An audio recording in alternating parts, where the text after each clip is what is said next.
Hello दोस्तों। आज के इस वीडियो में हम लोग इतिहास के बारे में जानेंगे कि इतिहास क्या है, इतिहास के स्रोत क्या क्या हैं, भारत का नाम कैसे पड़ा, हमारे देश का नाम कैसे पड़ा और इससे जुड़ी और भी चीज़ें। ठीक, तो सबसे पहले हम लोग जानेंगे इतिहास क्या है। तो देखिए, अतीत में घटित घटनाओं के क्रमबद्ध अध्ययन को इतिहास कहते हैं। किसको? जो घटनाएं अतीत में घटी हुई हैं, यानी अतीत में घटित घटनाओं के क्रमबद्ध अध्ययन को इतिहास कहते हैं। या इसे और दूसरी भाषा में कह सकते हैं हम कि मानव के बीते हुए कल की कहानी को इतिहास कहते हैं। यानी इतिहास जो है ये संस्कृत भाषा का शब्द है। ये जो इतिहास है ना, ये संस्कृत भाषा का शब्द है। इसका अर्थ ये होता है ऐसा ही निश्चित रूप से था। यानी जब इसका संधि विच्छेद हम लोग करते हैं तो ये होता है इति जमा हा जमा आस। तो उसका मतलब जो अर्थ निकल के आता है वो होता है ऐसा ही निश्चित रूप से था। यह इतिहास को हम लोग क्या कह सकते हैं कि अतीत में घटित घटनाओं के क्रमबद्ध अध्ययन को इतिहास कहते हैं, या फिर कह लीजिए कि मानव के बीते हुए कल की कहानी को इतिहास कहते हैं।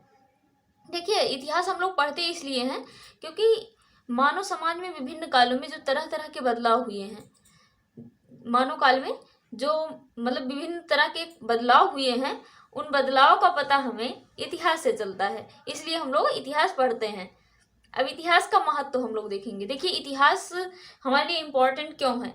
क्योंकि देखिए, एक तो बीते हुए कल के राजाओं, साम्राज्यों और समाज के बारे में पता चलता है, और दूसरा ये कह ले कि इतिहास से हमें यह भी पता चलता है कि भूतकाल में, यानी सदियों पहले लोग कैसे रहा करते थे, क्या खाते थे, क्या उनकी वेशभूषा थी, कैसे पहनते थे और किस तरह से रहते थे, उनका पेशा क्या था, वो लोग करते क्या थे। तो ये सारी चीज़ें हम लोग इतिहास के अंदर पढ़ते हैं। अब हम लोग देखेंगे सोर्सेस ऑफ हिस्ट्री। इतिहास के स्रोत देखेंगे। तो देखिए, इतिहास के मुख्यतः 3 स्रोत हैं: पुरातात्विक स्रोत, साहित्यिक स्रोत, विदेशी यात्रा के वृत्तांत। पुरातात्विक स्रोत का मतलब क्या हो गया कि जो खनन उत्खनन से हमें प्राप्त होते हैं, वे साक्ष्य जो हमको खनन उत्खनन से प्राप्त होते हैं वे होते हैं पुरातात्विक साक्ष्य। और साहित्यिक साक्ष्य क्या होते हैं? जो लिपिबद्ध हमें मिल जाते हैं, यानी वे साक्ष्य जो लिपिबद्ध होते हैं, यानी जो लिखे हुए हमको मिलते हैं, वे होते हैं साहित्यिक साक्ष्य। और फिर विदेशी यात्रा के वृत्तांत, यानी जो विदेशी यात्री आते हैं हमारे देश में, जब आए थे या विद्वान आए थे, तो उन्होंने अपनी यात्रा संबंधी जो वृत्तांत लिखे, या कह सकते हैं जो कुछ उन्होंने अपने यात्रा के बारे में कहानियां लिखी या विवरण दिया, उससे हम लोग को ये पता चलता है कि उस समय में भारत में राजनीतिक और आर्थिक, धार्मिक तथा संस्कृति के बारे में सारी डिटेल्स हमको यहाँ से मिलती हैं। तो चलिए एक एक करके देखते हैं डिटेल में थोड़ा। देखिए, पुरातात्विक साक्ष्य। पुरातात्विक साक्ष्य में अभी हमने बताया कि खनन उत्खनन से मिले साक्ष्य को पुरातात्विक साक्ष्य कहते हैं। जैसे अभिलेख, मुद्राएं, स्मारक भवन, मूर्तियां, चित्रकला। या और इसमें आप ऐड कर सकते हैं कि सिंधु सभ्यता में देखिए मोहनजोदड़ो से सभागार मिले थे, पुरोहित आवास मिले थे, स्नानागार मिले थे। और कालीबंगा का देखें तो कालीबंगा से जुटे हुए खेत के प्रमाण मिले थे। बनावली से मिट्टी के खिलौनों के साक्ष्य मिले थे। ये सारे जो साक्ष्य थे ये लिखित नहीं थे, ये हमको खुदाई के द्वारा कहीं मिले थे, यानी ये उत्खनन में मिले थे। तो ये साक्ष्य जो थे खनन उत्खनन से मिले थे। जो साक्ष्य खनन उत्खनन से मिलते हैं वे क्या होते हैं? पुरातात्विक साक्ष्य होते हैं। तो पुरातात्विक साक्ष्य क्या होते हैं ये आप लोग को समझ आ चुका होगा कि जो खनन उत्खनन से मिले साक्ष्य होते हैं उन्हें पुरातात्विक साक्ष्य कहते हैं। जैसे अभिलेख, मुद्राएं, स्मारक भवन, मूर्तियां, चित्रकला, ये सारी चीजें जो हैं किस में आती हैं? पुरातात्विक साक्ष्य में आती हैं। फिर इसके बाद हम लोग देख लेंगे साहित्यिक साक्ष्य के बारे में। देखिए, साहित्यिक साक्ष्य जो है वो लिपिबद्ध सामग्री होती है, यानी लिखा हुआ। विदेशी यात्रियों का वृत्तांत जो है ये भी लिखा हुआ ही है, तो ये भी जो है साहित्यिक साक्ष्य जो है ये भी हम कह सकते हैं कि ये लिपिबद्ध सामग्री होती है, यानी जो लिखा हुआ हमें मिला, जो साक्ष्य लिखे हुए मिले। ये एक तरह से कह लीजिए कि जो लिखित साक्ष्य मिले उन्हीं को साहित्यिक साक्ष्य कहते हैं। जैसे वेद, ब्राह्मण, आर्यरेख, उपनिषद, वेदांग, स्मृतियां, पुराण आदि। अब पुराण, हाँ, आप लोग सोच रहे होंगे कि पुराण, वेद ये सब पढ़ के हमको क्या मिला। देखिए, पुराण जो है, जब हम लोग पुराण पढ़ते हैं तो हम लोग को मौर्य वंश, शिशुनाग वंश, गुप्त वंश, ये सारे जो वंश थे ना, इनके विवरण मिलते हैं। ठीक, तो ये थे साहित्यिक साक्ष्य, वेद, ब्राह्मण, आरण्यक, उपनिषद, वेदांग, स्मृतियां, पुराण, ये सारी चीजें क्या थी? साहित्यिक साक्ष्य थे। साहित्यिक साक्ष्य जो लिखा हुआ मिला वो साहित्यिक साक्ष्य हुआ। ठीक, अब देखिए विदेशी यात्रियों का वृत्तांत देख लेते हैं। ठीक, तो देखिए विदेशी यात्रियों तथा विद्वान जो भारत आए और अपनी यात्रा संबंधी वृत्तांतों को लिपिबद्ध किए। लिपिबद्ध मतलब लिखा। ठीक, जब विदेशी यात्री और विद्वान भारत आए और उन्होंने अपनी यात्रा से संबंधित चीजों को लिखा, जिससे हमें क्या पता चला, जिससे विवरणों में तत्कालीन भारत की राजनीतिक, सामाजिक, आर्थिक, धार्मिक तथा संस्कृति के बारे में जानकारी मिलती है। तो ये भी महत्वपूर्ण था एक तरह से। अगर हम देखें प्राचीन इतिहास के स्रोत में तो इसकी भी इम्पोर्टेंस उतनी ही है जितनी साहित्यिक तथा पुरातात्विक साक्ष्य की थी। देखिए पुरातात्विक साक्ष्य जो है वो बहुत ज़्यादा इम्पोर्टेंट है, क्योंकि वे साक्ष्य जिनका हम लोग कार्बन डेटिंग के अकॉर्डिंग पता करते हैं कि ये चीज़ें जो मिली हैं हमको उत्खनन में, ये कितने दिन पुरानी थी, तो इसमें कहीं ना कहीं सत्यता है। और साहित्यिक साक्ष्य वो लेखकों के द्वारा लिखा गया है, बाद में लिखा गया है, तो उसको हम लोग कल्पनाबद्ध होकर मान लेते हैं, लेकिन माना जाता है कि ऐसा रहा होगा। फिर देखिए विदेशी यात्रियों का वृत्तांत देखें तो इन्होंने अपनी कहानी में लिखा था, इसलिए ये भी एक तरह से महत्वपूर्ण भूमिका निभाता है प्राचीन इतिहास के स्रोत के रूप में। ठीक, अब हम लोग देख लेंगे कि हमारे देश का नाम कैसे पड़ा। ठीक, या हमारे देश के नाम की उत्पत्ति।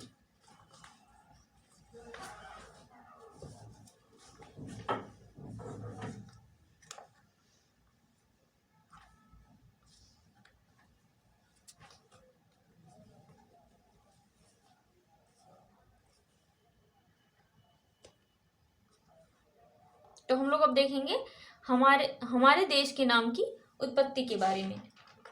सबसे पहले हम यह जानेंगे कि क्योंकि अब इसके बाद मानव विकास शुरू होगा, तो मानव विकास से पहले हम भारतीय इतिहास पढ़ने जा रहे हैं, तो भारतीय इतिहास के बारे में हमको अच्छे से पता होना चाहिए, क्योंकि जिस देश का इतिहास पढ़ने जा रहे हैं उस देश के नामकरण के बारे में अगर नहीं पता रहेगा तो हम आधी चीज़ें वैसे भी नहीं समझ पाएंगे। ठीक, तो पहले हम लोग देखेंगे हमारे देश के नाम की उत्पत्ति के बारे में।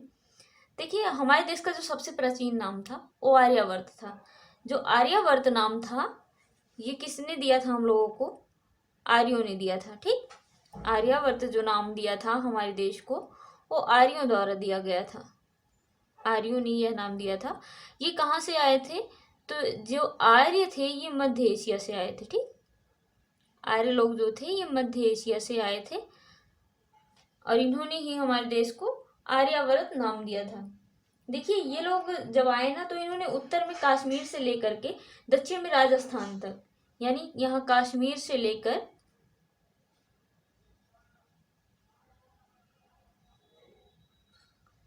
और दक्षिण में यहाँ राजस्थान तक,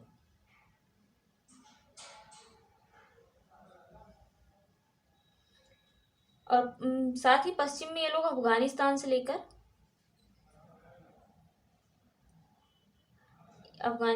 लेकर यहाँ गंगा तट तक, पूरब में गंगा तट तक, इस पूरे हिस्से को इन्होंने नाम दिया था आर्यावर्त। ठीक, इनका इस पे शासन था, इसलिए इस हिस्से यहाँ पे पहले ये लोग आए थे, इसलिए आर्यों ने इस हिस्से को नाम दिया था आर्यावर्त।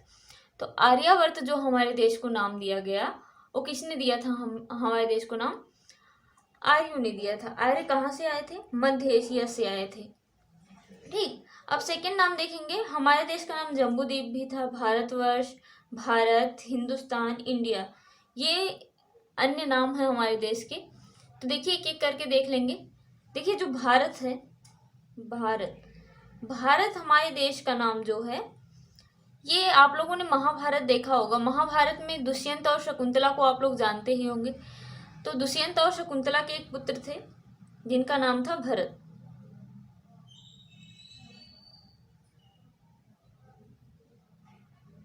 दुष्यंत और शकुंतला के जो पुत्र थे उनका नाम क्या था? भरत। और जब वही भरत सम्राट बने तो ऐसा माना जाता है कि उन्हीं के नाम पे, जब ये भरत सम्राट बने तो उन्हीं के नाम पे इस देश का नाम, हमारे देश का नाम जो है भारत पड़ा।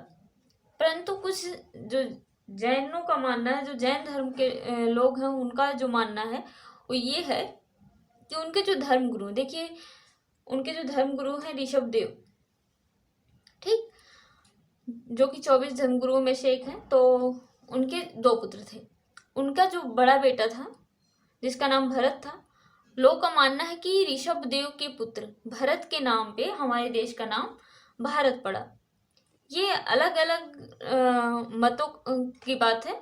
देखिए जो हिंदू धर्मावलंबी हैं, मतलब हिंदू लोग हैं, उनका मानना ये है कि दुष्यंत और शकुंतला के बेटे भरत थे, उनसे नाम पड़ा हमारे देश का भारत।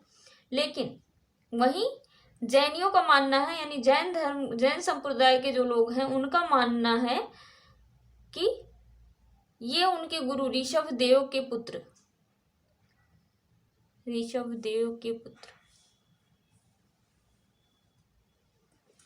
ऋषभ देव के पुत्र थे, कौन थे? भरत।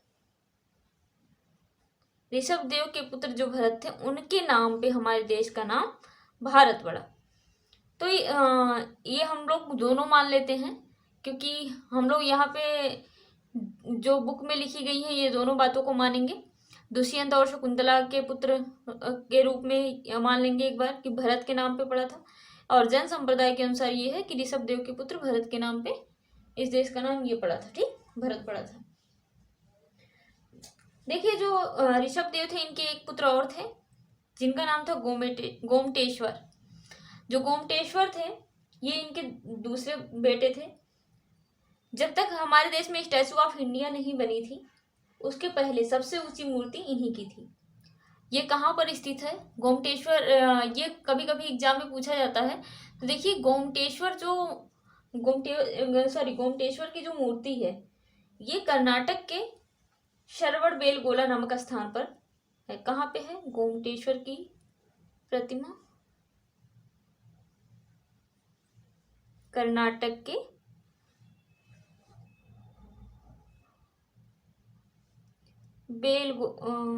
शरवड़ बेलगोला,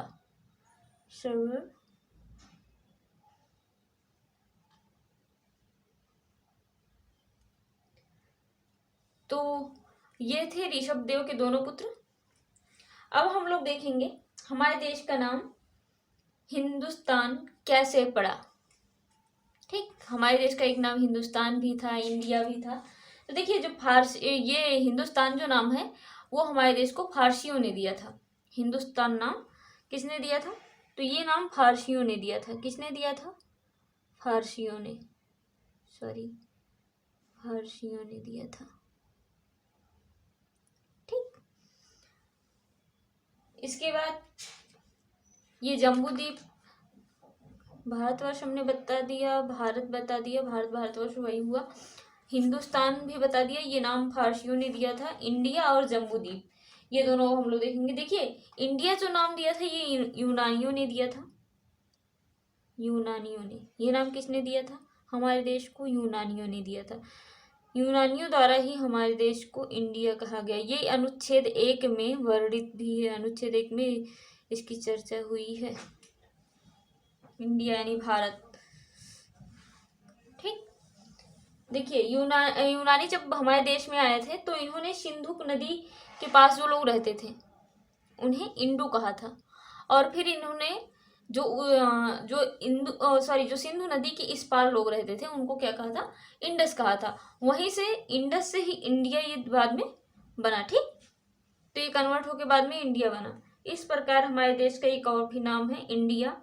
अब हम लोग देखेंगे जम्बूद्वीप।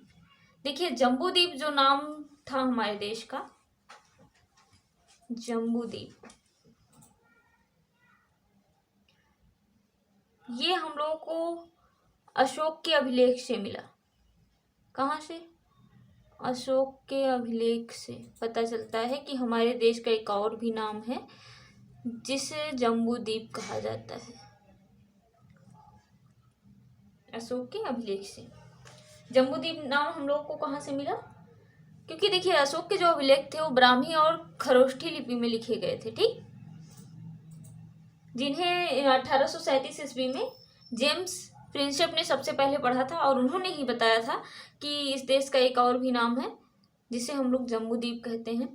तो ये थे हमारे देश के नाम, जो इस तरह से हैं: आर्यावर्त, जम्बूद्वीप, भारतवर्ष, भारत, हिंदुस्तान, इंडिया। आर्यावर्त नाम आर्यों ने दिया था। जम्बूद्वीप नाम जो था ये हम लोग को अशोक के अभिलेख से पता चलता है। फिर भारतवर्ष या भारत हो गया, ये हिंदू धर्मावलंबियों का मानना है कि जो महाभारत में दुष्यंत और शकुंतला के पुत्र भरत के नाम पे पड़ा था। और जैन धर्मावलंबियों का मानना है कि उनके जो गुरु थे ऋषभदेव, उनके पुत्र के नाम पे पड़ा है। और इसके बाद हिंदुस्तान नाम फारसियों ने दिया था। इंडिया नाम यूनानियों ने दिया था।